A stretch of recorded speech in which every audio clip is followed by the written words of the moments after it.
ওয়ালাইকুম, চলে আসলাম আপনাদের মাঝে ছোট্ট একটা ভিডিও নেই যে আমার বাচ্চার হাতে আঙ্গুলটা জানি কি হয়েছে বলতে পারি না, শিকার শিকার বের হয়েছে। আপনারা যদি কেউ জেনে থাকেন তাহলে অবশ্যই কমেন্টে জানাবেন যেটা কি হয়েছে।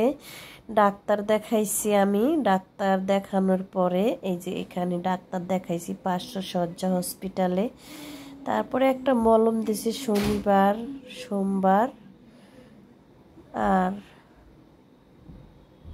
সম্ভবত বুধবার, যাই হোক না কেন 3 দিন সপ্তাহে মলমটা দিতে হবে। এই যে মলমটা প্যাকেটটার ভিতরে 6 পিস থাকে, মাত্র 6 পিসই থাকে, প্রাইস 360 টাকা।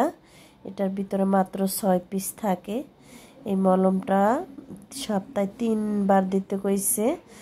এই যে দেখেন যে মলমটা দিছে, এখন যাবে কি না ডাক্তারে বলছে এটা ব্যবহার করেন 1-1.5 মাস, যদি না যায় তাহলে ঢাকা মেডিকেল অথবা পিজিতে পাঠাবে, অপারেশন করতে হবে।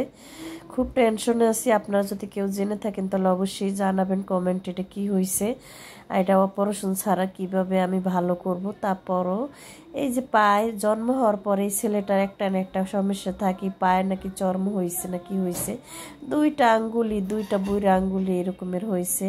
তার জন্য আমি অনেক ডাক্তার দেখাইছি। যে এটা 500 শয্যায় দেখাইছি, কতগুলা মলম দিছে দেখেন। এটা একটা নরসন, 2টা 3টা 4টা মলম দিছে। যাই হোক, একের পর এক ডাক্তার দেখাইছে। আপনারা যদি কেউ জেনে থাকেন তাহলে অবশ্যই